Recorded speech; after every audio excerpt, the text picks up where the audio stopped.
వీడియోల కోసం మా అమరావతి గళం ఛానల్ని సబ్స్క్రైబ్ చేసుకొని బెల్ ఐకాన్ నొక్కండి.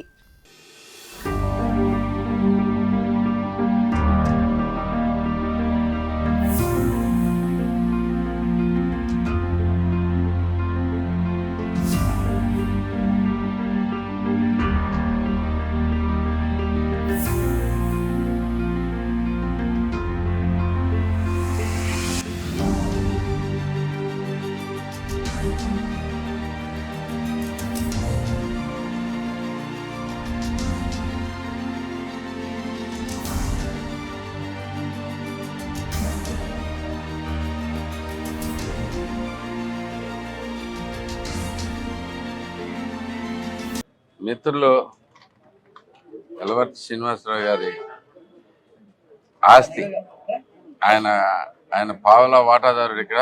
అలాగే మిగతా 50% వాటాదారులు కూడా వచ్చి నాతో కలిసి మాట్లాడారు ఇంతకుముందు. ఇది అనవసరమైన ఆక్రమణలో ఉంది అది అని గట్టిగా.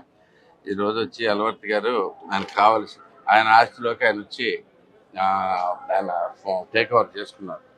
ఇప్పుడు దాకా ఆయన తెలుగుదేశం మీకు అందరికీ తెలిసిందే, తెలుగుదేశం సపోర్టరే కాకుండా ఆయన అత్యంత ముఖ్య నాయకులు ఇక్కడ. ఓకే, సో ఆయన పైగా మా అందరికీ చాలా మంచి మిత్రులు. సో ఆయన ఆస్తి ఆయన ఫస్ట్ రోజు వచ్చే టైంలో నన్ను కూడా ఇక్కడికి రమ్మంటం జరిగింది. నేను కూడా వచ్చి ఒక టీ దాగి వెళ్తున్నాను. ఇక్కడ దీనికి పెద్ద ఇంపార్టెన్స్ ఇవ్వట్లేదు, ఎందుకంటే ఆల్రెడీ ఈయనకెటు ఇది ఉన్నా లేకపోయినా పెద్ద లాభమేం లేదు. కానీ వాస్తవం ఈ సెరటాకీస్ అనేది ఒక గుడివాళ్ళలో పెద్ద ఎమోషన్ లాగా తయారైపోయింది. ఎందుకంటే ఇన్ని నాళ్ళు అరాచకాలకు అడ్డాగా నిలిచింది సెరటాకీస్. ఏదో సెరటాకీస్లోకి రావటం అంటే జనాలందరూ ఒక రేంజ్లో భయపడే స్థితిలో ఉన్నారు. సెటిల్మెంట్లు అన్నీ ఇక్కడ జరుగుతూ ఉండేవి దాంట్లో. సో అవన్నిటికీ తీసేసి ఇప్పుడు తెలుగుదేశం సపోర్టర్ కింద ఆయన కూడా అన్ని బాబు గారికి ఫ్లెక్సీలు కూడా వేయించడం జరిగింది. సో ఇప్పుడు దీనికి ఇంపార్టెన్స్ అంటే ఒకటే సింపుల్ ఇంపార్టెన్స్ ఏంటంటే ఇదంతా కొంచెం ఇక నుంచి గతంలో జరిగిన అరాచకాలకి అడ్డాగా ఉంది. కాబట్టి ఇక నుంచి దీని పేరు మార్పు వచ్చి ఈ గుడివాడ మెయిన్ నడిబొడ్డులో మంచికి మరో పేరు కింద తయారవుద్దని చెప్పేసి ఆశిస్తూ ఉన్నాను. దానికి పూర్తిగా ఎలవర్తి గారి మీద నమ్మకం ఉంది. ఆయన గట్టిగా మంచి ప్రజల మనిషి, ఏదైనా కానీ నలుగురు మంచి చేసే వ్యక్తే కాబట్టి ఆయన ఇక్కడంతా మంచి పనులే జరుగుతాయని ఆశిస్తూ ఉన్నాను. ఇదే కాకుండా మనకందరికీ తెలిసిందే, ఇది ఒక పెద్ద మనిషి ఆస్తి. ముందు దాంట్లోంచి ఆయనకి పెద్దగా లాభం లేక ఆయన పర్లేదని కూర్చున్నారు. కానీ ఎంతోమంది నిరుపేదలు, చిన్న చిన్న ఉద్యోగస్తులు, ఇలాగే ఎంతోమంది ఆస్తులు ఇక్కడ ఆక్రమణకు గురైనవి. అది తెలుస్తూ ఉన్నాయి. ఒక్కొక్క దాన్ని బయటికి తీస్తూ ఉన్నాం. ఇప్పుడు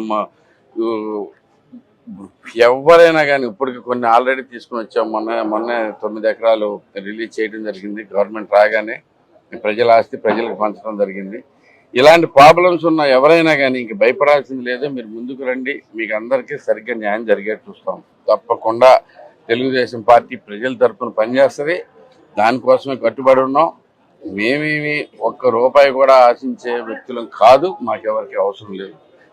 ఎవరు చూసుకున్నా కానీ వెంకటేశ్వరరావు అపర కుబేరుడు. అలాగే మాకున్న నాయకులు ఎవరు చూసుకున్నా కానీ ఎలవర్తి గారు పూర్తిగా అసలు అంటే సెరటాకి దాంట్లో పాలవాట ఉంటేనే ఆయన పడుచుకోకుండా తిరిగారు ఇప్పుడు దాకా. అలాగే నాకు ఇక్కడ ఏమో ఆశ లేవు, అది ఏం లేదు. మేము ఏమి ఆశించకుండా జనాలకి రావాల్సింది ఏదైనా కానీ పూర్తిగా చేసి పెడతామని చెప్పి మీకు మాటిస్తూ ఉన్నాం.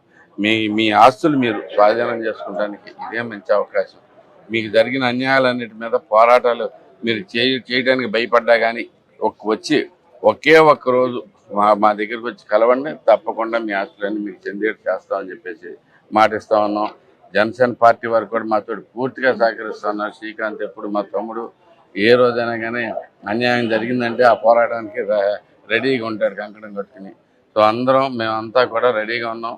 ఈసారి గుడివాడిని ప్రజల గుడివాడి కింద మార్చుకుందాం. ఇప్పుడు దాకా జరిగిన అరాచకాలన్నింటినీ రూపుమాపుదామని చెప్పి నేను తెలియజేస్తూ సెలవు తీసుకుంటాను.